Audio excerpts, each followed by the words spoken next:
Russia Ukraine যুদ্ধের স্থায়ী ও টেকসই অবসান চায় যুক্তরাষ্ট্র। সৌদি আরবে রাশিয়া ও যুক্তরাষ্ট্রের মধ্যে বৈঠকে এই কথায় জোর দিয়ে বলেছেন মার্কিন পররাষ্ট্রমন্ত্রী মার্কো রুবিও। এই বৈঠককে ইউক্রেন যুদ্ধ অবসানের দীর্ঘ ও কঠিন পথে যাত্রার প্রথম ধাপ বলে অভিহিত করেছেন তিনি। এদিকে এই বৈঠকের তীব্র সমালোচনা করেছেন ইউক্রেনের প্রেসিডেন্ট জেলেনস্কি। স্থানীয় সময় মঙ্গলবার সন্ধ্যায় শেষ হয়েছে বৈঠকটি।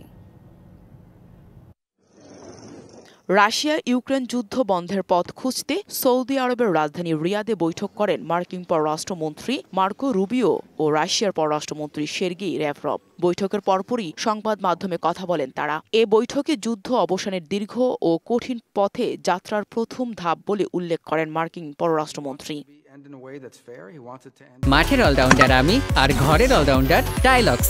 টাইলক্স টয়লেট ক্লিনার, ক্লিন মানেই টাইলক্স। তবে যুদ্ধ বন্ধে ন্যায্য, স্থায়ী এবং টেকসই চুক্তির আহ্বান জানিয়ে অভিন্ন ভিত্তি খুঁজে পেতে সব পক্ষকে ছাড় দেওয়ার আহ্বান জানিয়েছেন মার্কো রুবিও। রাশিয়া বর্তমানে ইউক্রেনের প্রায় 20% ভূখণ্ড নিয়ন্ত্রণ করছে।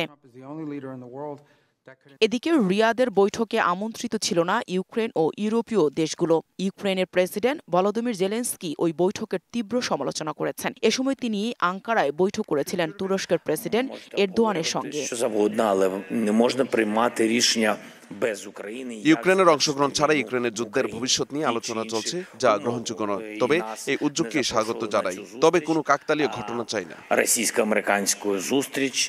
2022 সালে রাশিয়া ইউক্রেন যুদ্ধ শুরুর পর এ নিয়ে তৃতীয়বারের মতো তুরস্ক সফরে গেলেন জেলেনস্কি। এদিকে এই যুদ্ধ নিয়ে রাশিয়া ও যুক্তরাষ্ট্রের প্রেসিডেন্টের কথা বলার পথ তৈরি হচ্ছে বলেও জানিয়েছেন Donald Trump. Nahida Rinthi, DBC news desk.